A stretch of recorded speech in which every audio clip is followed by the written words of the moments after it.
जो लोग साधना की एक अवस्था में होते हैं जिसे ऋतंभरा प्रज्ञा कहते हैं, वे शायद सोनिक ध्वनियों से परे की ध्वनियां सुन पाएं। प्राणमय कोश 72,000 नाड़ियों से बना है, तो शरीर में 108 सक्रिय ऊर्जा केंद्र या चक्र हैं। तो इंसानी सिस्टम को जागृत करने का ये आयाम इन 108 ध्वनियों के प्रयोग से मानव तंत्र को उसकी परम संभावना तक विकसित करने के इस आयाम को नाद योग कहते हैं।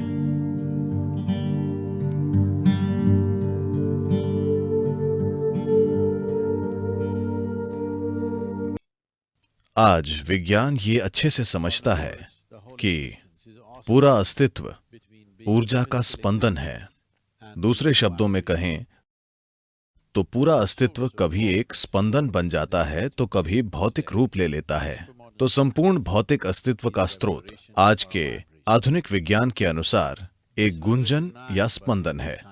यौगिक विज्ञान ने यह हजारों साल पहले पहचान लिया था और कहा था कि पूरा अस्तित्व ध्वनि या नाद है, क्योंकि जहां स्पंदन होगा वहां ध्वनि भी होगी।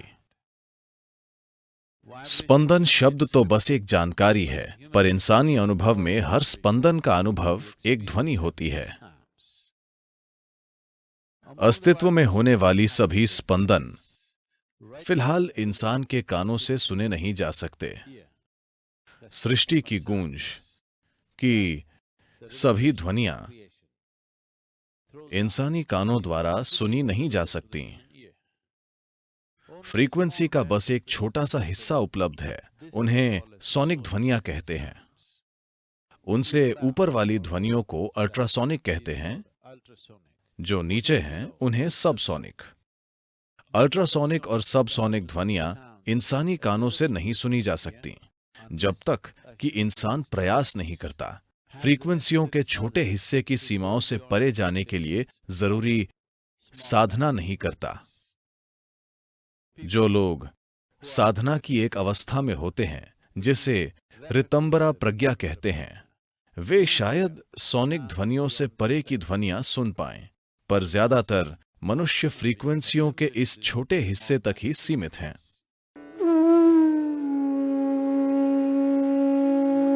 सृष्टि में पहले से मौजूद इन ध्वनियों की अच्छे से रची गई व्यवस्था को ही संगीत कहते हैं। विशेष रूप से भारतीय शास्त्रीय संगीत इंसानी सिस्टम की गहरी समझ पर आधारित है, क्योंकि हमारा हर अनुभव वाकई हमारे अंदर ही हो रहा है। प्रकाश और अंधकार हमारे अंदर घट रहा है, ध्वनि और मौन हमारे अंदर हो रहा है, खुशी और दुख हमारे भीतर हो रहा है, पीड़ा और आनंद हमारे भीतर हो रहा है। हर इंसानी अनुभव सिर्फ हमारे भीतर ही होता है, ये कभी भी हमसे बाहर नहीं घटता, क्योंकि हम खुद अपने अनुभव का आधार हैं। हमारा हर काम हमारी अपनी प्रकृति पर आधारित होता है। संगीत में शरीर के कुछ आयाम पहचाने गए जो हमारे द्वारा पैदा की जाने वाली या हम तक आने वाली ध्वनियों से जुड़े हैं। इंसानी सिस्टम को 5 कोशों या शरीर की 5 परतों के रूप में देखा जाता है।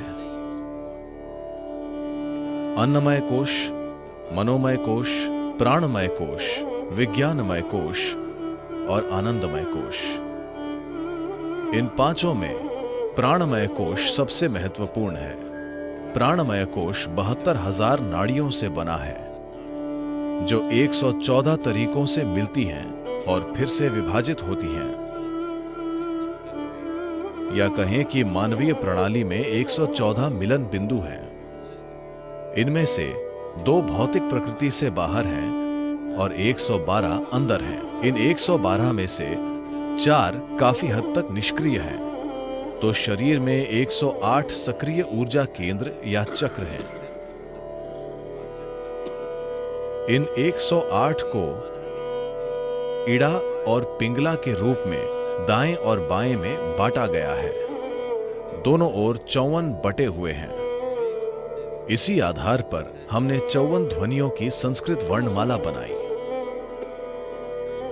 ये 54 ध्वनियां पुरुष और स्त्री प्रकृतियों की दो अभिव्यक्तियां हैं। ये 108 ध्वनियां इनकी दो अलग अलग अभिव्यक्तियों का 108 के बराबर होना इसका अपना महत्व है और संगीत का पूरा सिस्टम इन 108 से ही विकसित हुआ है।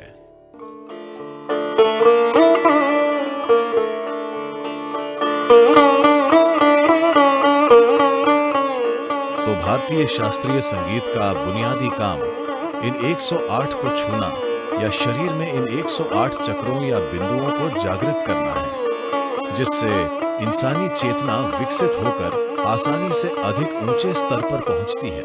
तो संगीत कभी भी सिर्फ मनोरंजन का साधन नहीं रहा, ये इंसान को एक ब्रह्मांडीय सत्ता में विकसित करने का एक तरीका रहा है। तो इंसानी सिस्टम को जागृत करने का ये आयाम इन 108 ध्वनियों के प्रयोग से मानव तंत्र को उसकी परम संभावना तक विकसित करने के इस आयाम को नाद योग कहते हैं। तो भारतीय शास्त्रीय संगीत नाद योग की इस बुनियादी प्रक्रिया का विकसित रूप है। अगर कोई जरूरी भागीदारी के साथ संगीत सुनता है या खुद को उस प्रक्रिया में शामिल कर लेता है जिसे हम शास्त्रीय संगीत कहते हैं, तो इसे सिर्फ शरीर में मधुरता नहीं आती, इससे सिर्फ भावनाओं में मधुरता नहीं आती, ये चीजें भी होती हैं, पर ये एक तरीका है जिससे जीवन के विवश करने वाले चक्रों से बाहर निकलकर और उनसे परे जाकर स्वतंत्रता और मुक्ति की एक परम प्रक्रिया प्राप्त की जा सकती है।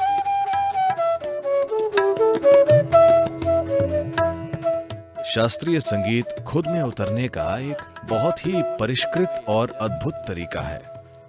यह सबसे अद्भुत तरीकों में से एक है जिससे व्यक्ति अपनी सीमाओं से परे जाकर परम संभावना तक पहुंच सकता है। परम तक पहुंचने के कई तरीके हैं, पर यह एक अद्भुत और सुंदर तरीका है। देखो मोरी,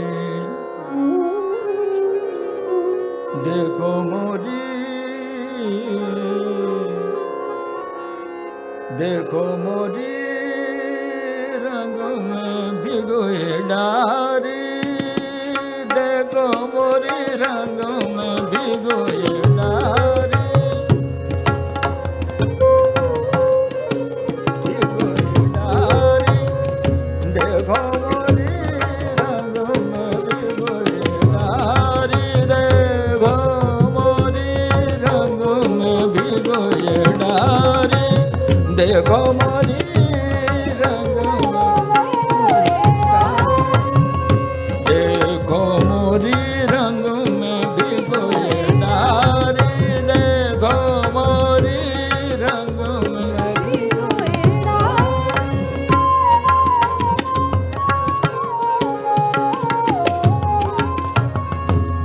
देखो मोरी